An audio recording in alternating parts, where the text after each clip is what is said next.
You are now listening to the CarLifestyle podcast. With host Seth Rose from Exotics Rally. Elizabeth White from It's White Noise. CarLifestyle. Welcome back to the CarLifestyle podcast. I am Seth Rose from Exotics Rally. I'm joined today thank God it's sunny in Tennessee. We are on the Corsa America Rally. I'm with my co-host Elizabeth White. Hey guys.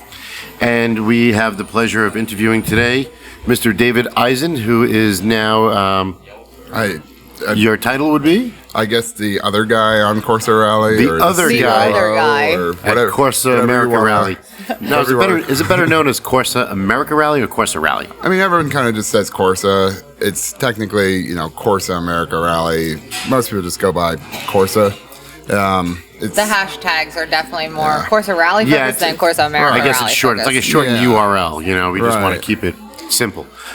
So, David, why don't we start with Corsa Rally, we'll call it. When did that start? So it started back in 2013 with Tom, the head of the whole thing and the owner of Corsa Rally. Tom, his last name is Heinrichs, who's actually the founder and guru of Corsa, you'd say? That is correct. I mean, he's the owner of it. He's the CEO. He's, everything. He's the guy that it all fizzles down to. Right, that is correct. And when did you come aboard? So last year we started kind of intermingling, and I helped with a couple smaller events, around DC and down here, and getting people to kind of come out to, the different car shows or hotel arrivals. And then we've been talking, and, I told him, back in December, I kind of want to do this, something a little different. I want to do, this Primland rally. I go to this resort, all the time, and I saw it and I said, this is really a kind of a perfect car place that we can kind of, go off of. And I said to Tom, let me run this rally. Let me see how this works and, help out with you on the main Dragon rally. He said, yeah, okay. Because, I think Corsa is pretty much the largest rally there is running, or one of the largest. I mean, last year we had 125 cars on this rally. This year we have 100. It's a lot to deal with. And generally speaking, Tom does it all by himself in the past. Literally. Why do you think the rally has so many cars? Do you think it's the price point? Do you think it's location? I think it's a combination of bang people for the want to buck? go for, it's a value rally. Mm-hmm. And basically the starting registration started at $1,300. So you have to say, what do you actually get for $1,300? Because the listeners want to know, because they need to make decisions on what rallies they're going to go to. We've talked to people from Cannonball. I've talked to people from other rallies. So it depends really on the rally and how many nights. So we're doing 3 nights here, I believe. Well, 4 nights, right? 1, 2. So Thursday, Friday, Saturday, Sunday. So right. So 4 nights. So you get 4 nights of hotel. You get decals. You get usually a nightclub party. You get, the models, and that's pretty much it. So you actually get the models? Well, you get to hang out. Oh, you get to hang out with the models. Right? Okay, I wasn't sure if you imported something from somewhere. You get to hang out with me too, and Seth. That's right. You get to hang out with us. So that's where people should see the value. Yeah, I mean, it's literally I don't know of any kind of major rally where you're doing a lot of driving and you're getting all this for $1,300. I just don't really know. I haven't seen, Gold Rush is $2,000 a day. Cannonball's at, I think this year, almost $2,000 a day, or about that. You obviously get a lot more depending on which rally. I mean, Cannonball I think it's all relative. I mean, some places you go into 5 to 6 star hotels, versus maybe yours are 4. Well, it depends. So, for example, we are, launching this kind of new product. I mean, Primland is a 4 or 5 star hotel that we did as our pre-rally. We're doing this Apex thing. We're staying at the Ritz-Carlton down in, Miami. That's definitely a 5-star hotel. We're in Jacksonville, where we're at a Hyatt Regency, which is a 4-star hotel. So now Apex is going to be a different division of Corsa? So the way it's going to kind of work is we're going to have these Apex rallies that are meant to be much more all-inclusive.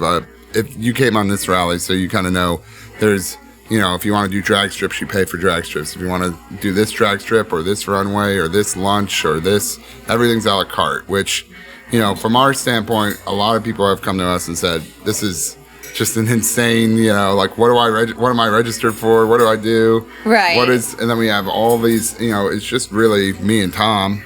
And then we are using, the models to sell tickets and this and that. And it's turned into a gigantic, it's like everyone feels somewhat, I guess, nickel and dimed, like they're always getting hit up for $20 or $100. So that has become a challenge, or that has become it's become complaint, or it has some people really like the idea that you can pick and choose what you want. You can choose what you want, but generally speaking, if you chose everything on our rally, all of our options, it would be... if you did everything and you started at the $1,300 it would be cost. $190 more, so it would be $1,500.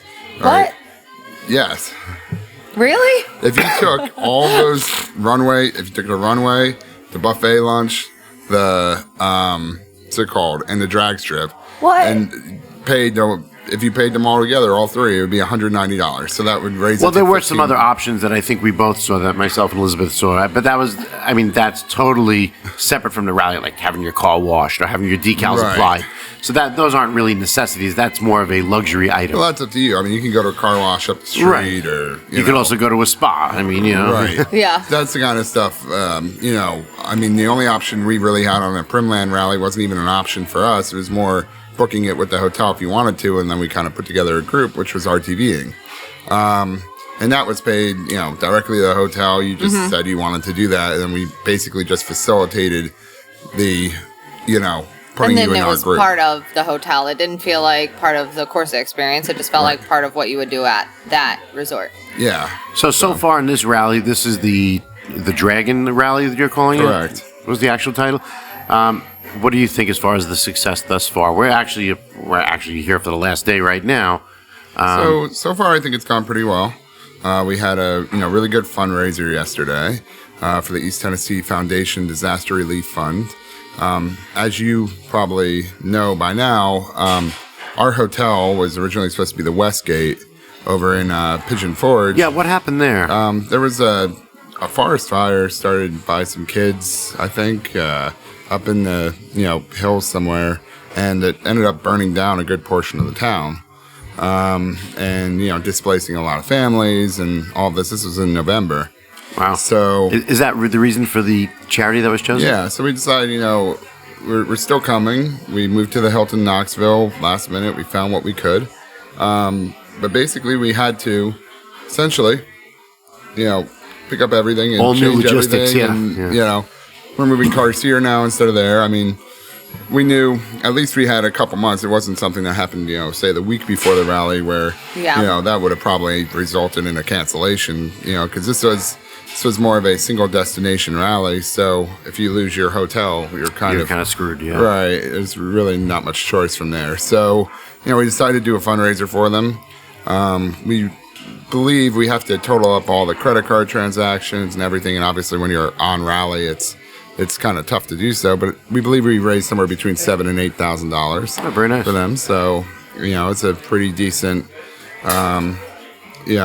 fundraiser there for, 2 or 3 hours. We had the mayor come out, state senator. So that was pretty cool. It was really great, actually. There was about 100 cars. People were engaged. The community came out. The Quaker Steak and Lube that I've never been to before. We were talking about that was something new. I've never even heard of it. Yeah, I'd never actually been there before we planned this event, because we originally were going to do it at Speedworks, which is like an exotic car museum, because they had dyno pools, all this stuff for Rod Run.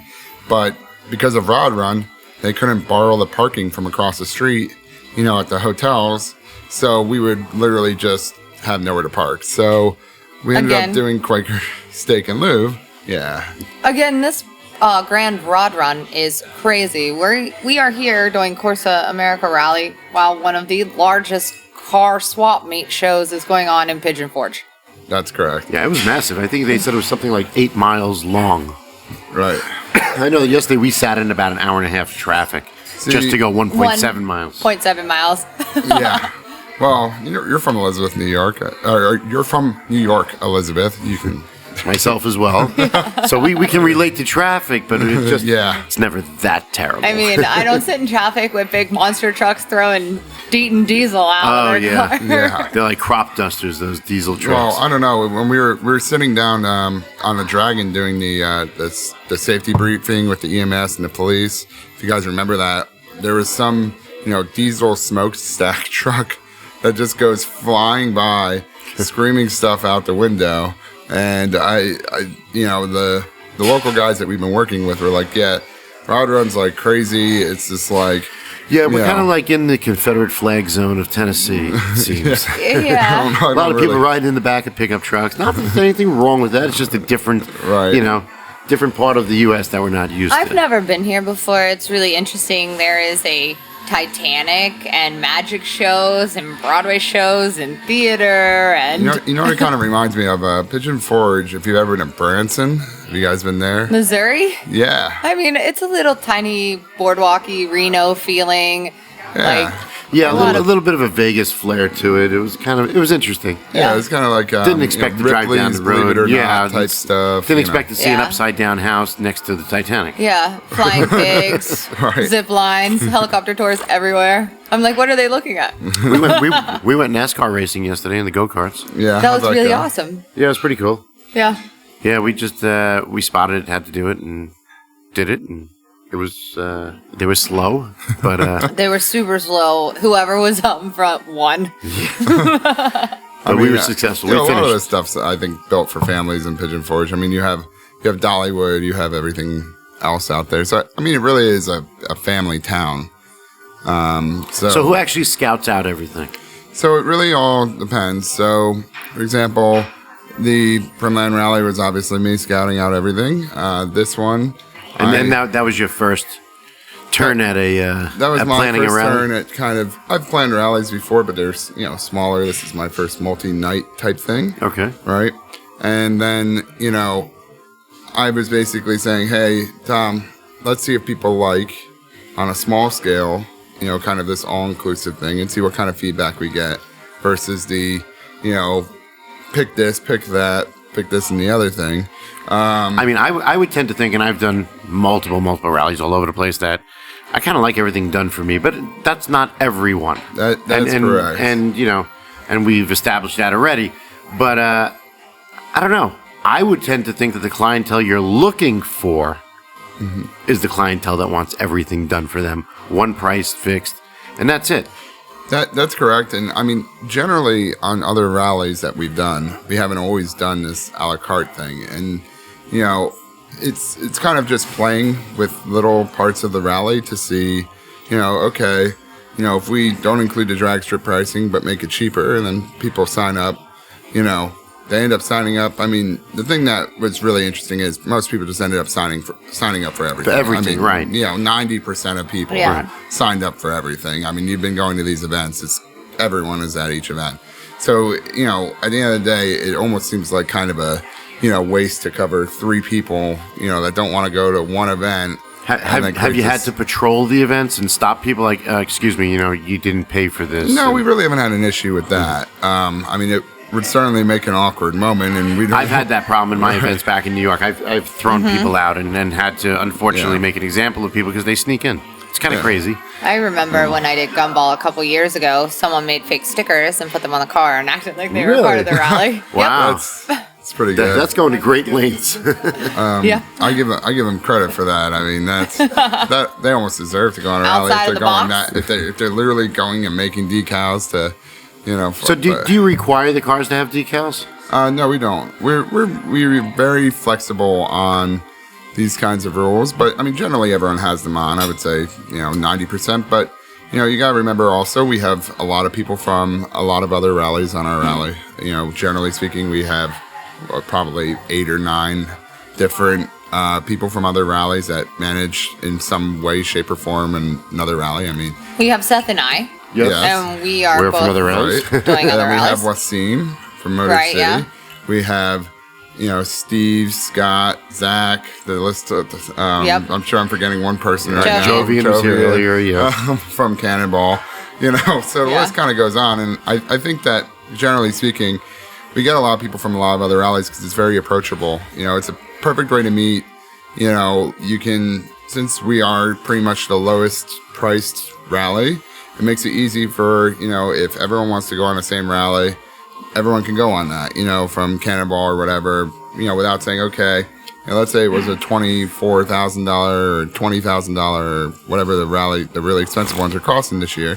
Then, bringing 5 people from, Cannonball is a $100,000 endeavor, right? So it's, it's much more difficult to kind of have all these. Right. So you have a lot of people from these other rallies. Do you plan on doing any rallies this year besides the Corsa events? Well, I'm going to be doing probably Motor City with Wasim. I'm thinking about Cannonball, seeing how we can figure that out. I did it last year. I always like North Face, but I don't know what's going on with them after, the thing a couple weeks back. But yeah, they got in a little trouble.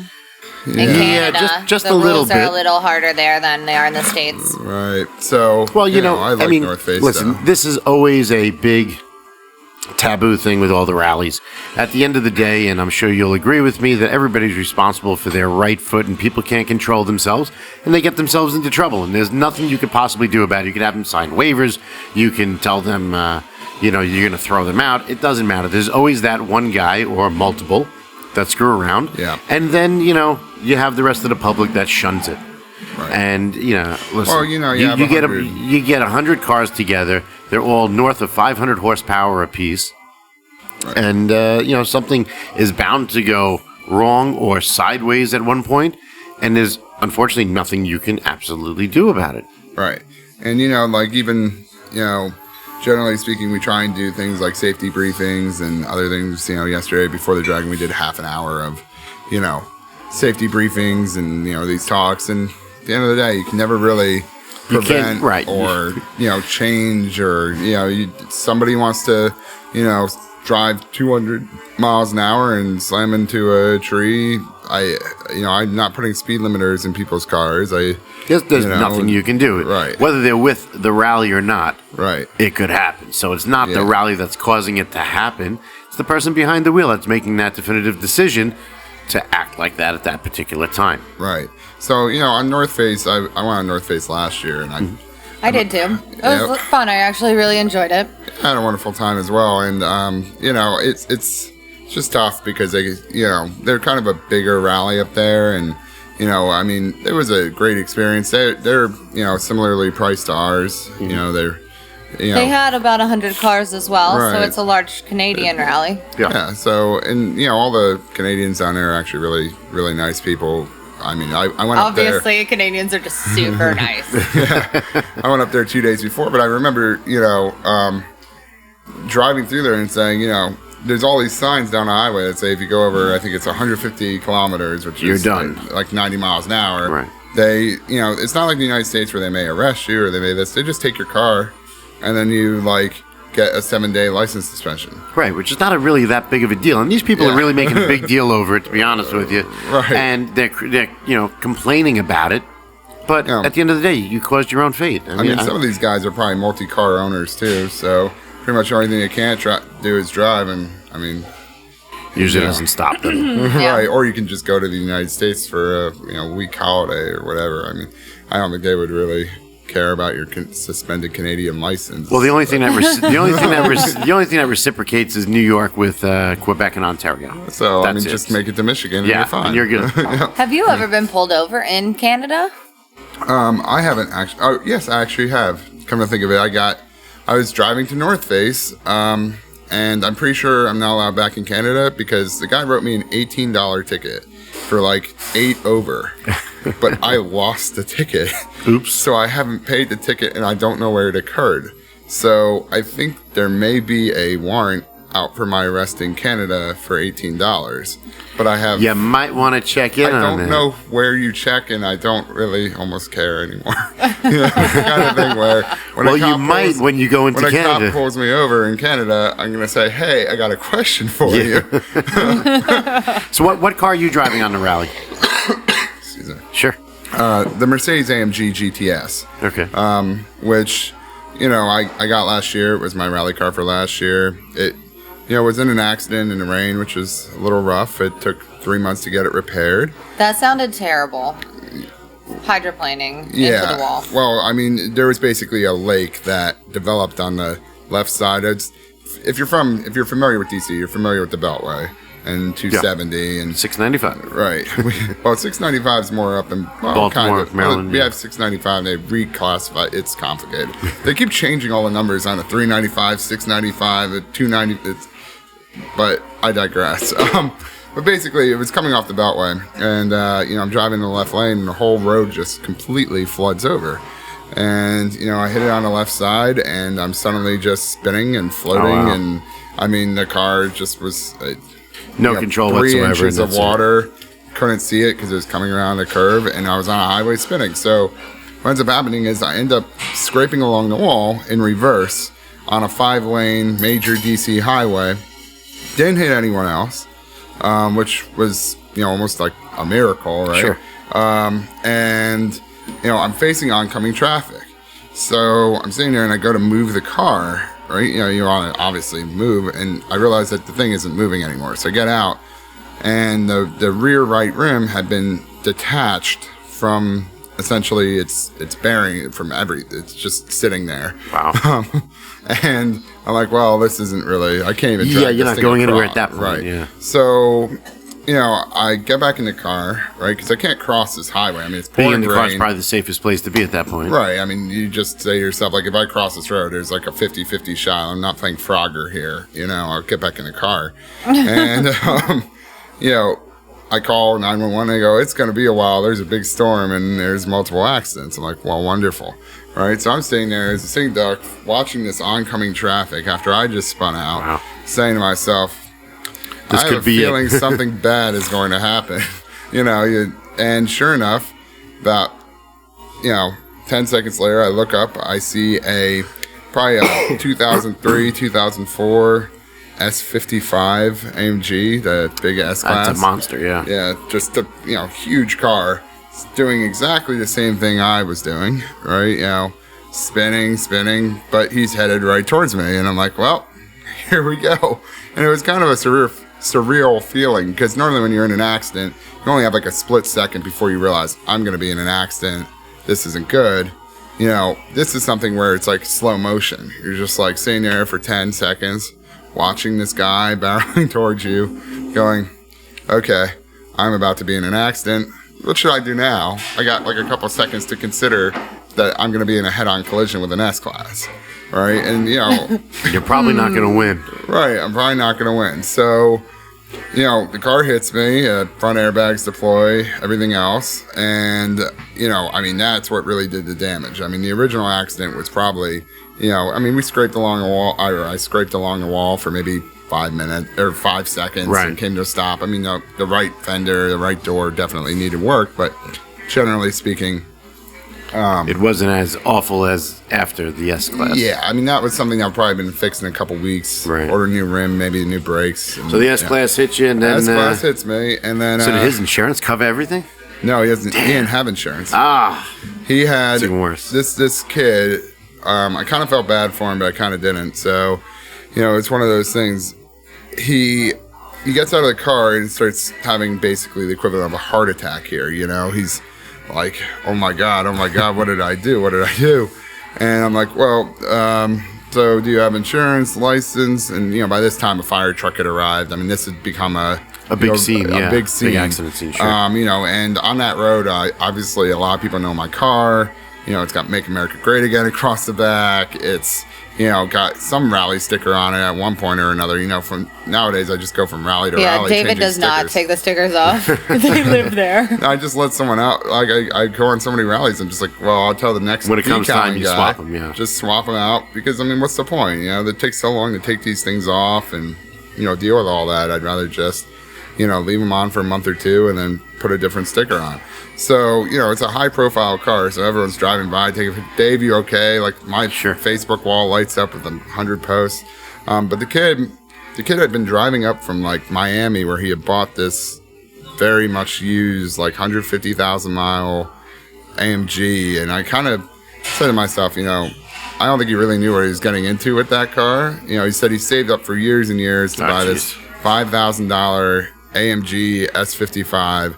And I mean, I guess the tires were so bald because I mean, you know, the maintenance costs on even a 2003, you know, S55 is still going to be a fortune, you know, because now things are breaking and the car was probably $100,000, $150,000 car back then, you know, and I'm sure that, you know, at the end of the day, parts are still $2 or $3 grand to replace whatever. So, you know, he gets out of the car and the car is, you know, essentially totaled. He drove all the way up, did his whole life savings, and now I have to go actually testify against this kid in court because he didn't have insurance. So now I have to go like late April and actually be like, yeah, I asked him if he had insurance. He said no. And well, it's not your fault, so shit happens. But we'll see I don't know what will happen to him, but I mean, at the end of the day, what can you do, right? So your car's fixed. Car's fixed. How is it? They did a great job, actually. I ain't bringing anywhere Mercedes certified or anything. I actually let, you know, Geico kind of choose, and you know, Geico actually did a good job. The car was at risk of not being ready for this rally. I said, well, you know, I really need a car. I was driving a, you know, Yukon for the last 3 months, which is the perfect rally car. Oh yeah, yeah. I mean, it's you know, it's tight in the corners, and you know, just. You can put everyone's luggage and all the models in the back. Yeah, everything, right? You know, but they actually all the models would be with you. Would have been not a bad thing to bring that. They actually offered to pay for an exotic rental if they couldn't get it done on time, nice. And That's cool. I was really impressed. I mean, Geico. I have Geico myself, so they can be, you know, they've been pretty good. I can't complain with them. Right, they've been really good. Yeah. So for that, I give them credit. But yeah, they got the car ready in time, and I got it back. There are a couple things that are a little funky because they kind of just rushed at a certain point, and they're like, "We just gotta get it on the road." Right. So like, you know, I mean, for some reason, the keyless entry is, you know, like if I'm not right next to the door, for some reason it doesn't unlock. And strange. Like, there's stuff like that. You know, quirky stuff that's got to be worked out. Quirky stuff that when I get back, it's nothing that's going to, you know, the car drives fine. It actually feels better than when I brought it in. I mean, that's weird. Who knows? David beats up his cars. Yeah. It probably is a lot better now. Right. Yeah. I mean, I do rally after rally after rally after rally. They probably just tightened everything up, torqued it all together. Right. And, yeah. It just feels a little better. You know, I probably had a bent rim somewhere. I mean, I live in DC. At any given time, you'll pretty much have a bent rim unless you know. So I pretty much have a standing 2,000-mile appointment to just bring it in and say which ones are bent this time, and then, you know, I have the tire and rim package thing, so they just keep replacing them. Sure. I can't really understand how they make money. But so the car's worked out for you, right. And it's on the rally this time around. And so when is the next Corsa Rally? Why don't we talk about that? So the next Corsa Rally is our first Apex Rally, and it is in July, the end of July. And what's the route for that one? The route for that one is Tampa, which is, you know, where hometown for Tom. Hometown for Corsa.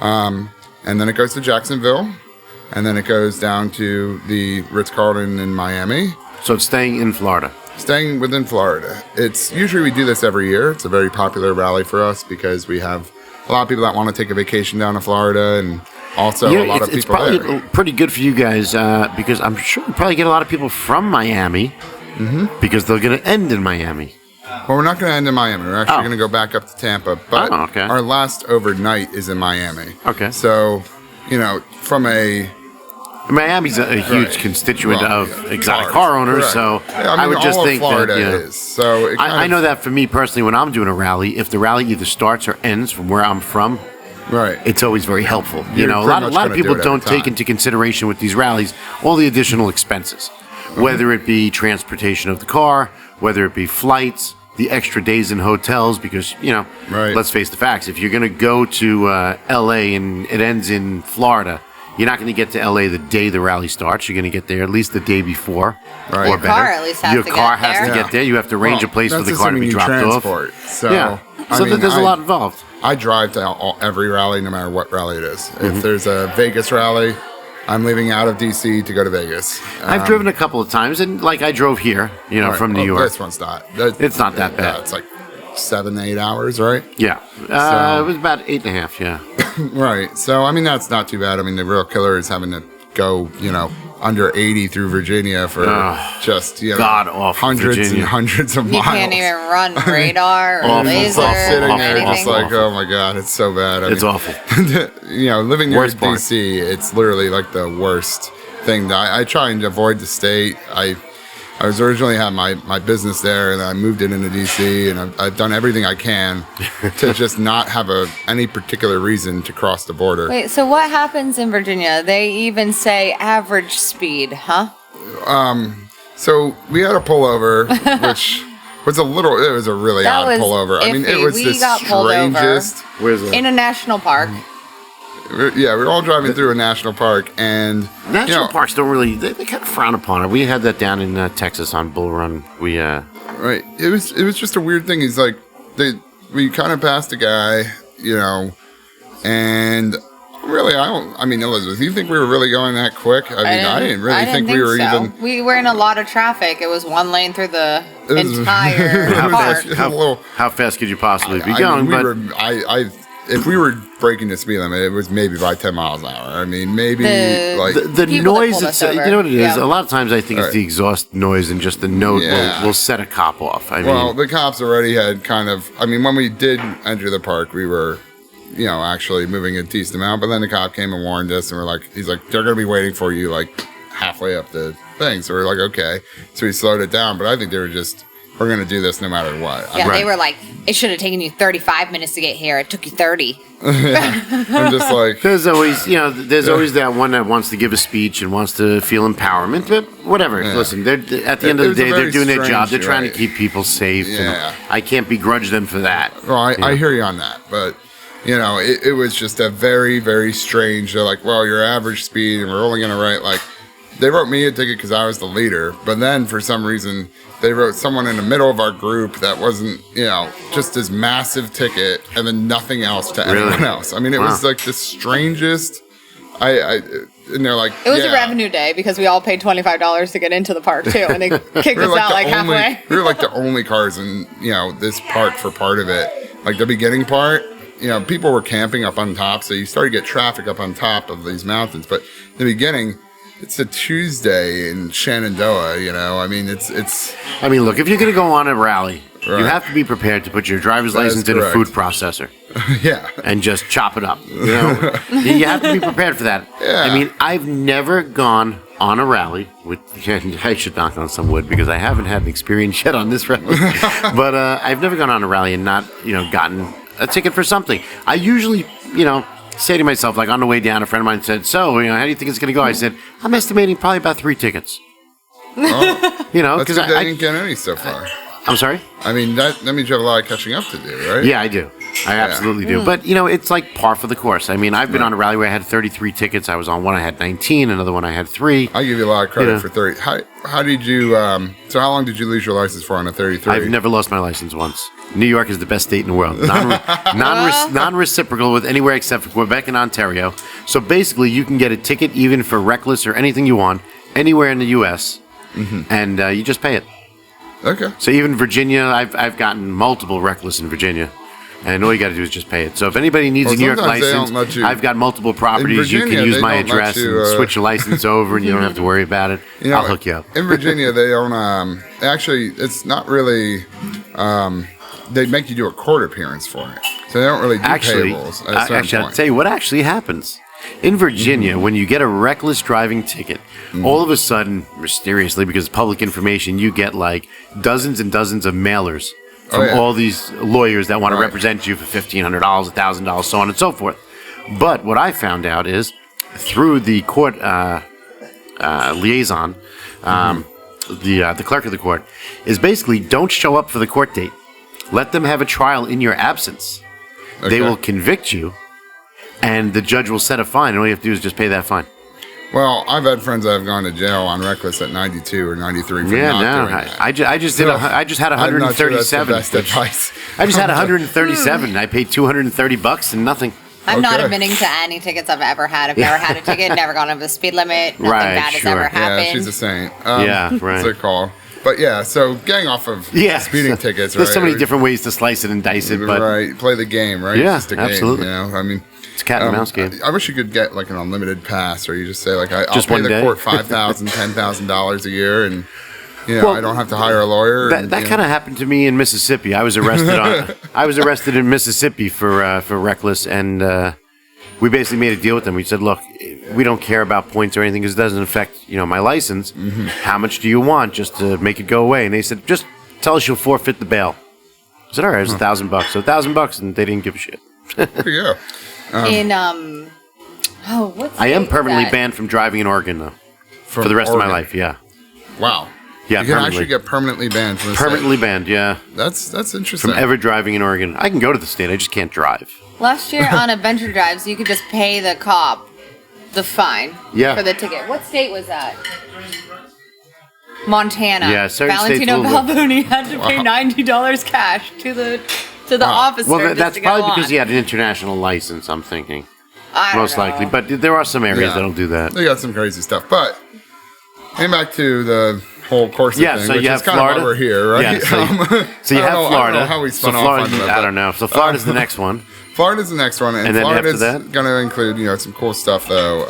So the Florida one you were saying, that's the first Apex one? Yeah, so Okay. it's going to include all the drag strips. It's going to include a dinner, probably at a private club. So, on this rally, we had dinner at the pre-rally. We had dinner at the National Republican Club in D.C. We are in final talks with the Yacht Club and the River Club there. Not sure which one we want to do. To have a dinner at the private club with an open bar. We also, have essentially a dinner at Joe Stone Crab in Miami. Oh, cool. I like so, that place. we're I kind do of too. I really like that we're kind place. of doing some I'm high-end going on this one. restaurants. We're tying everything in. Well, we hope to see you again. We're tying kind of everything in. So, we still have a free day for restaurants where you don't have to necessarily, you still have choice. When you get to Miami, you have one night where you choose your restaurant. We have, a couple lunches open. That way people can still kind of have that choice on, we don't have to do every single minute. We have, this event be here, be there now. But generally speaking, it's much more inclusive. You're decaling, when they put the decals on, they're not going to charge you for that because everyone needs decaling. Everyone always says, oh, I'm going to get all these decals. I'm going to find a way to put them on them myself. And suddenly, they're like, okay, who does decaling here that I can pay? Yeah. That pretty much happens every time, and we're working through exactly, how much we're going to include, but pretty much at the end of the day, a lot of our rallies we're trying to break even, somewhat unsuccessfully, but Brimland broke even, Dragon didn't, but that's perfectly fine. And really what we're trying to do is, Cannonball just includes so much stuff. I mean, you have your private jets, you have these kind of incredible, I was on Cannonball. We had private cars in Cuba that was just our car, with a driver for 2 days. That's not what we're going to be doing as far as what's included on Corsa Rally. will never have private But I mean, jets I think the exist. idea of being able to include and offer as much as Gold Rush does is a reasonable possibility. A lot of people may think that's a crazy idea, but really on Gold Rush they usually include a track day, 1 or 2 meals, entrance to a nightclub. You have to still buy bottles, you still have to buy, your food most nights. There's usually 1 night per leg. And I mean, they've been staying in, their final destination was a Marriott in LA, and I know when they came to DC, they'd gotten the boot from the Mandarin Oriental the previous year. So, I heard about that. I didn't know What's it about called? that at all. Yeah, well, they got the boot from there, so they ended up at the Gaylord, which was, basically that's a Marriott convention hotel if you really think about it. It's maybe slightly nicer, but not by much. So, I mean, we see that as entirely achievable to offer, exactly what Gold Rush does, and we think we can probably do it, somewhere around $700 or $800 a day, including actually kind of a lot more. I mean, we have these open bars, we have these other things. So, the end goal here. At the end of the day, it's all negotiations. Right. Yes, it is. And I mean, we're doing 3 or 4 day rallies, so you get essentially 3 or 4 days of this stuff. And, our goal is to keep it somewhere around $3,000, $2,500, for returning guests. I know right now we're charging $2,750 for the Apex Rally. Oh, so that's already set in stone. The sign up is up. And that's, you can register online, CorsaAmerica.com. If you're a returning guest, you probably received an email with your returning guest coupon code.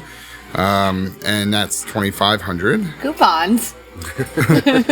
It's all about the savings, discounts. It's all about savings. But, generally speaking, that's the idea. The idea is we can easily include, more than what Gold Rush offers. I mean, we're never going to be a Cannonball. We're never going to be something of that level where we're moving around private jets and doing all these crazy things and trying to, get these crazy parties in Cuba, and negotiating with the Cuban government. This is just not going to be our thing. Right.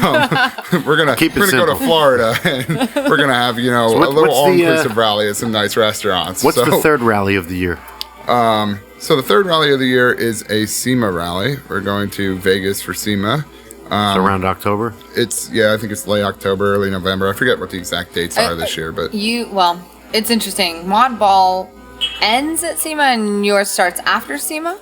I actually... Or is it the reverse? I know that you're one catching rally me off guard on the dates right now. But all right, so we won't go over the dates, but you can find it on the website, I know I'm it's sure. before, and I'm pretty sure it's before. Okay, so it's the one that ends at SEMA. Right. And then, okay. And then basically the idea is that that's more of a, what we would call like a Corsa, I guess, classic rally at this point. I don't really know how we haven't really described what happens if it's not an November Apex rally. 3rd to the 8th. I'm looking online. There you go. And the Corsa Florida is July 28th to the 31st. There we go. So basically, it's a little bit more of the classic rally. There's going to be some a la carte stuff on there. There already is. I mean, we have 1 million signups for this, so I think we already have like something like 45 cars registered. For which one? For the Vegas rally. For the Vegas one, nice. The Florida rally is going to be a little smaller, probably at 60 cars. So, but you were saying the one in Vegas is going to be the a la carte again? Yeah, it's probably going to be. We're going to see. It might be our last one if the Apex rally seems to really work out. If gotta people are test the happy waters, with right? that, right? I mean, we're constantly trying to change and kind of see what people like and don't like. A lot of times, you get this feedback, and then one person says they want this, and the other person says they want that. And listen, we're all trying to just give everybody what they want. Right. I'm trying to give people content what they want on the podcast, and when I do events in New York, I listen to what people have to say and try to give them what they want. Oh yeah. So, I mean, we'll see. A lot of people. We're going to send out surveys after this rally to all of our participants, really get an understanding of the people that went on the pre-rally. One of the things that's going to be interesting is the differentiation between the pre-rally and the rally. Right, how they compare the two and say, I like this better. I don't actually like having, an open bar. I don't want to have that. I don't want to have to pay an extra, whatever it is per team to have that included. I just want the dinner, or, you never really know. Right. So, we had to kind of run a test case to see, what do people actually want. It's tough to please everybody. Right. And you're never going to please Especially everyone. when you have 100 cars. That's 200 people that you have to please. And then you have the Right. people, listen, I've done a lot of events. You have the people like, well, I don't drink. Right. So I don't want to pay for that. So why am I paying for that? Or Well, I don't again, care if there's I always fly coach or if I fly on a private jet. And I don't care if Right. I do this or that. There's always but gonna be something, there's always right? that small sliver of people. But you have to Yeah. appeal to the masses. And that's what the most Right. important thing is. So to listen to your clientele and to get that feedback is important. To use that feedback to your advantage to make improvements. I mean, it's funny that you say like the coach versus private jet argument and all that, and what's important. And we were talking about our cross country, and we're kind of looking at what other rallies have done, and I mean, they're doing their private jets, which are Cannonball has these wonderful jets and all this Cannonball Air. Cannonball Air and like all this stuff. And then you look at, like the Gold Rushes, and they're running Southwest. And, I mean, they basically have the idea that we're going to offer you a ticket on a plane, but pretty much everyone's going to go book a private jet by themselves. And that's pretty much what happens, right? Because, I mean, flying coach on Southwest on a 2-city connecting flight is just not really appealing to a lot of people. Conducive to happy travel. Right. So, I drove. I rented a Tahoe and drove instead of flying. Yes, with our good friend, right? Yeah. How fast the Tahoe goes 110, right? No, it didn't. It was governed at 99. We tried very hard. Downhill, Yes, leaning through the middle forward, of the neutral, desert, right. turning off the air In the middle of the conditioning. desert, yeah. So that sounds like a thrilling experience right there. It was Just- very thrilling. It smelled like wet dog. It had 80,000 miles on it. The biggest thing for me in rallies, and everybody's different in how they approach a rally. And listen, I've seen people, you're going along on a route and they decide, oh shit, there's a casino over there, I'm going to go chill out for a couple of hours. So people kind of like make their own rally. But the biggest thing for me is the camaraderie and to really get to know people. And I know that on a lot of rallies, I've started out the rally knowing maybe 6 people and ended the rally knowing 60 people. Right. So, my whole thing, and you can use it as food for thought for rallies, is trying to get people to stick together. I think that's the most important thing for me and other people I've spoken to. We did that a lot on the pre-rally. I mean, we actually generally were, it was simple though. It was Shenandoah National Park, which we all got kicked out of at the same time. And then it was It brought us all together. It brought you all together. You all Brought us got kicked out together. Right. And then we got back on Blue Ridge, and it was pretty much you drive to Blue Ridge Parkway until you're at Primland, and then you get off and go inside. Right. And then the rest of our route was drive Blue Ridge Parkway to Asheville, and then get off and go on 40 to Knoxville. Now, see, when it comes to the driving parts, people kind of tend to group out in the driving. Right. Like, you got the crazy maniacs in the front, you got the people in the middle, and then you got the people in the granny lane in the back, and they Right. tend to stick together. But It's I'm always, talking by the way, about it's as far always as the people in the middle that get all the, yeah, they're in the wake. Right. Yep. Yeah, they're in the wake. they're of in the people wake, in and the front. then the third pack passes them, Right. pulled over. Right. Yeah, no, absolutely. That's how this The people always like me in the goes. front Yeah, cause all right. the crap for everybody else. Right. That's But, true. I hate those people in the front. Yeah, no problem. You're welcome. But yeah, as far as like what I mean, like events and breakfast and lunches and dinners, I think that's the most important part of the rally for people to really get to know each other and to really spend some Right, quality time together. I completely agree. I mean, our dinner, we had dinner at Elements with the chef. He made us a custom meal. I mean, it was a wonderful thing. You can, find it on my Facebook wall, or maybe, it's White Noise or wherever it got posted. I'm not really It got sure. but- posted. So yeah, I posted the was dinner. yeah. But the dinner was really. I mean, everyone I think really bonded at that dinner. We had every participant there.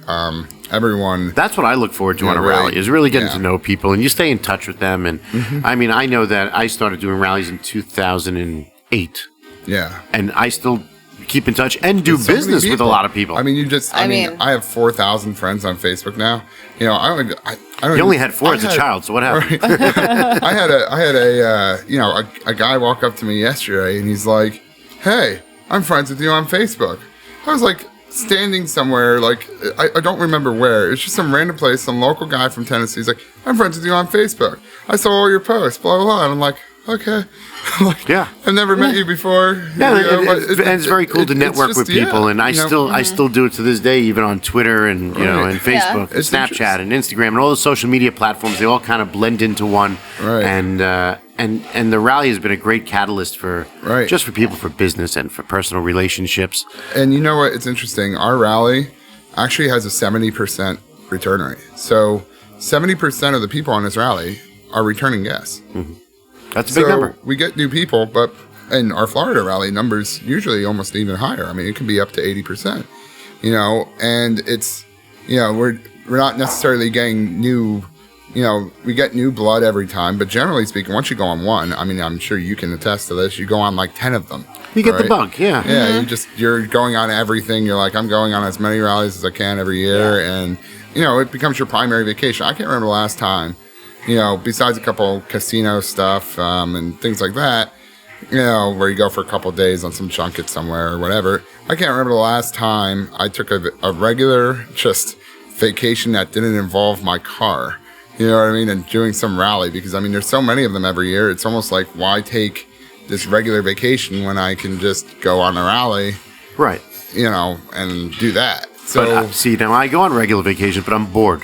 I'm bored without my car. I can't lay on a beach. I'd rather that's be the thing. behind the You I wheel. don't spend have 2 time days to on do a beach anything. and Yeah. you don't have your car. You're Yeah. like, I just kind of want to be driving right now. Yeah.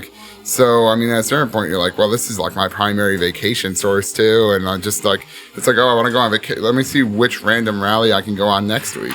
Plus, it's also, in the past, I would say 10 years alone, rallies have given people not just an opportunity to meet people, but a reason to drive their car. Yeah. Instead of being garage queens. Years ago, people were so petrified of bringing their car out in the rain. Now we're driving through freaking hailstorms, and we're like, yeah, screw it, let's have some fun. Yeah, snowball.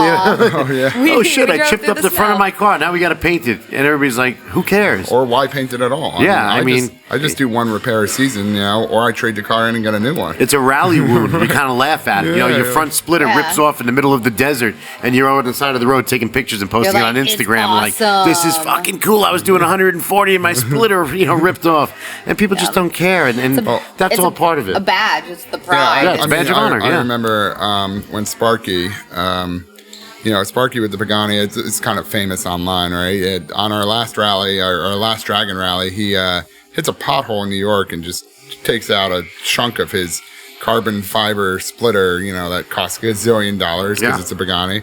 He's like, well, let's just keep going. It's broken now. Calls what are you the gonna do about Pagani it? guy, Right. says, my front splinter is, gone or whatever. And, literally it was like a carved, someone took a bite out of his, his front bumper and just kept going.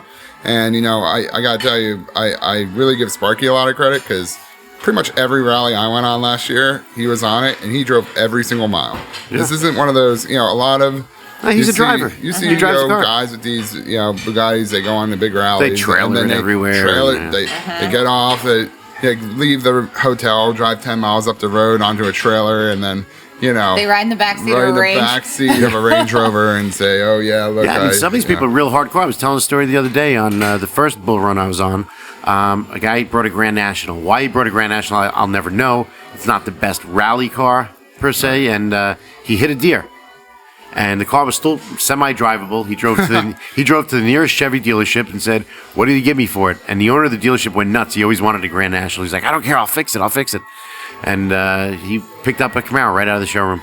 He said, "Screw it." He's like, "Here's my Wonderful. Amex. You take Amex, just bang it out, whatever it is." And he got into a Camaro and drove it the rest of the rally. So he got spirit of the rally that year. But people keep going, and it's kind of cool. And I've seen people rent cars and people destroy cars, and I've done it all. There's a little bit of It's all there's in a the little bit spirit. of everything, and it's fine, And the thing that's interesting is, there's, when something does go wrong, the whole rally community is there to support you. Oh, yeah. Right, absolutely. for sure. People get. I've never seen somebody on a rally break down and be stuck on the side of the road by themselves. Ever. Right. Never. Everyone Doesn't pulls matter what it over, is. and then they go, "What is it?" And I had a guy we were riding. Even if it's a competitive rally, Right. they still stop. They say, Yeah. shit, let's take care of it. I mean, we were on the pre-rally. I was driving with a vet, and he was having some engine problems, but he was kind of making it happen. Pouring oil, and then we were driving down the road, and all of a sudden he goes to do some hard pull, and things were not good. All of a sudden, the whole it was raining out, but all you saw was black. You would think it was a diesel vehicle, and I'm like, that's not good. There's just billows of black smoke coming out the back of your car. So he puts his flashers on and goes into limp mode. I call him. I'm like, yeah, whatever you just did right there wasn't good. You need to pull over before you're no longer in before limp you mode. seize You're your in engine, no that's it, mode, yeah. right? Surprising So- we had cell phone service there. That's Yeah. a part of the rally that no one really understands is we are driving these cars through places that are unfamiliar to Lamborghinis and Ferraris and Yep. things. So there is no And mechanics the people are service. unfamiliar to cell phone Right. service. They don't even have cell Right. phones, I guess. Yeah, It's- I mean, Even there trailers. are places where there's you'll go an hour with no service. Elizabeth was asking me before we came on a rally. She's a little hooked on her phone, and she's like, "So when do I get to make my calls when we're up in the park?" I'm like, "Well, you don't." I mean, I tried to schedule because, obviously, being in automotive media, you have to plan things and you just can't Right. go on all these rallies and just have a good time every single week. So I have to, have conversations, and that means cell phone service. How else am I going to be able to do this in the future? The pre-rally was pretty much a rally of no service. We maybe had service for a total of 2 hours driving, and even depending on the phone that you had, if you were like on a T-Mobile or a Sprint or some kind of different, not AT&T or Verizon. When we were at Primland, there was no service for you there. You had to log onto their Wi-Fi and do like the Wi-Fi calling thing, Sure. and one of our concierges is like, my phone just doesn't work. Yeah, it doesn't work. And this day and age, we're so glued to our I phones. know that's definitely it comes almost tough like hurdle. a psychological, but Yeah. Yeah, it's funny. You go to some of these remote places and Goldfield had a Ferrari F12 breakdown on our pre-rally, and it involved an elaborate truck situation, and going down to some repair shop and everything like that from Primland. So that was quite the effort.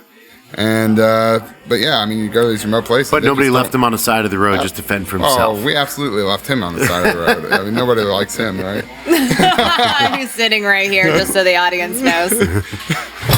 Sorry, I'm knocking over tables now. That's all right. So we're gonna start to wrap this up. So we're here in Tennessee, like I said. Today's the last day, and we have some drag racing set up at a drag strip now. Yeah, it's open to the public, which is kind of cool. We like to do a lot of events that bring crowds out, are open to the public, so a lot of the community can kind of come out, see the cars. Because even in Tennessee here, which they have a decent car community with the Tail of the Dragon being here. They see mostly American muscle. But they see Lambos come through. They see Porsches come through. They see Ferraris come through. It's not that rare for them.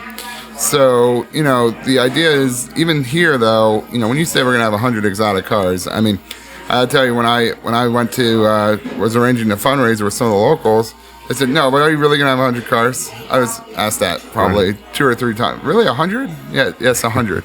But do you think they're all gonna? Yes, I think they're all gonna come. And to a lot of people, it still comes as kind of a, how do you have how do you know so many people with Ferraris and Lambos? A lot of people know one guy that maybe has an exotic car, if that. Yeah, well, that may have existed in our world 15 years ago, Right. but today it's more common, but not in this area.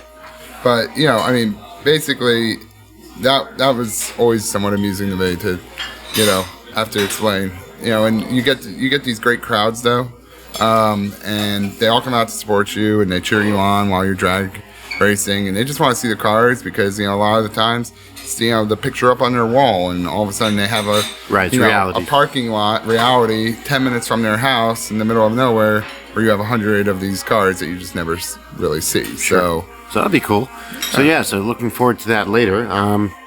And then there's an award ceremony, and then it's a send off tomorrow. And then tomorrow morning, actually, we are not technically. We are tomorrow's our last day, as in tonight is our last hotel night. But for anyone that's still kind of left over, who doesn't leave tonight, which will probably be most people, we're going to do at least a 9 a.m., 10 a.m. kind of drag and run, just to, try and get it with a little less traffic and other things like that. So basically, we still have a little bit of rally left. Even tomorrow morning, and then everyone will go home. If your flight's at 2 o'clock or 3 o'clock, you'll go on the Dragon at 9 a.m. tomorrow. We'll have probably half the number of cars or less. I'm driving back to DC. You're driving back to New York. I think tonight or tomorrow. Possibly. So we'll see. We'll see how many cars we get tomorrow morning. But technically, the rally's not over until everyone just kind of leaves, which will be sometime tomorrow. So real quick, so we can wrap this up for our listeners, where can they find all the information for Corsa? So you can go to CorsaAmerica.com. Also, we have a separate page that we've created called CorsaApex.com. Kind of describes to people that know our rally what the difference is going to be, what this all means. Like Corsa Apex has our concierges, the racetracks, all the other stuff we've discussed. The dinners, everything. But basically, yeah, you can visit us at CorsaAmerica.com or CorsaApex.com to learn more about all our rallies. You can see the photo galleries, videos, everything's kind of on there. And yeah. So cool deal. Well, thanks for sitting down with us and chatting about Corsa Rally, and we appreciate hosting us for the rally. It's been a great time, and thanks so much for coming down and joining us. Yeah, no, we appreciate it. I'm sure we're going to see you in a future rally. Yeah, likewise, on all accounts. So where can people find you online? So my Instagram is Capital Rally, but that's just my, it's capital with an O, by the way. It's so easy to, but that's my personal Instagram, but I don't do as much Instagram as I do Facebook. If you want to follow me on Facebook, search my name, David Eisen, Eisen, and generally I just like that medium better. So cool. All right, thank you guys, and I'm Elizabeth signing out from It's White Noise. And I'm Seth Rose from At Exotics Rally on all platforms, and we appreciate you listening. If anybody has any questions, comments, concerns, you can email us, info@clpodcast.com. We welcome all questions, and check us out on iTunes, download, subscribe for free, and be sure to review us. And that's a wrap. CarLifestyle.